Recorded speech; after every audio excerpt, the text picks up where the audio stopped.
Kia ora, Wellington. I want to share some fabulous upcoming events that I'm sure you'll want to be part of, from home. First up, this weekend, some of our wonderful arts and cultural events are going online, and we're all invited to join in.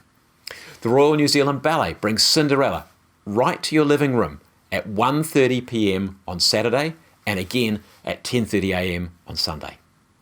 And then the New Zealand Symphony Orchestra will perform Pokarikariana at 3 p.m. on Saturday. You can get onto the NZSO Facebook feed from 2:45 p.m. and everyone is invited to join in at 3 p.m. And then also on Saturday from 5 p.m. right through to 9:45 p.m. there's an awesome lineup of Cuba Duper performers, this time on the Cuba Duper Facebook feed.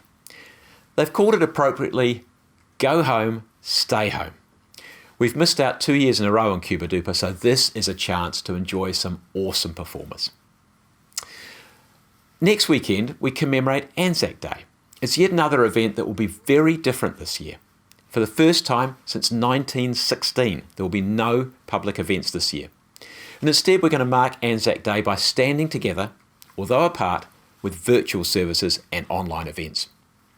Anzac Day will start with a virtual dawn service. New Zealanders are being asked to commemorate those who have served our country by standing in our bubbles, whether that be in your living room, your driveway, or at your front door. We are also being encouraged to acknowledge Anzac Day with poppy displays on letterboxes or in windows, and I think that's a lovely way of showing our support. Personally, I have some special white crosses from the World War I commemorations that I'll be putting on my lawn to pay my respects. The official dawn service starts at 6 a.m. on the 25th of April. It'll be broadcast on Radio New Zealand, and there will also be a special Anzac Day program at 11 a.m. on TVNZ1, lest we forget. And finally, I want to give another big shout out to all our crews who have been cleaning up debris on the south coast after Wednesday's huge swells battered a number of properties.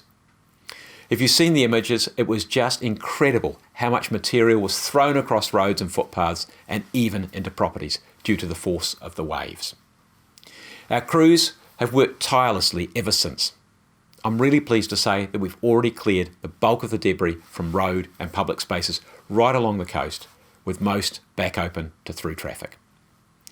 However, we're still asking motorists, cyclists and pedestrians to stay away from the area to allow contractors and residents to continue the cleanup.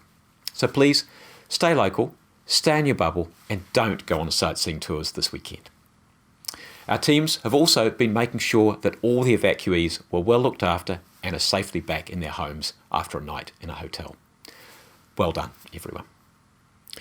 I also want to mention that we already have plans to build an improved seawall at O'Whero Bay, pretty much in the area hardest hit on Wednesday.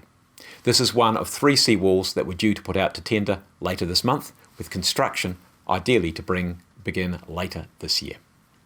That's all for today, so please stay safe, stay separate and stay local. Have a great weekend, Wellington, and I'll be back soon with another update. Kia kaha.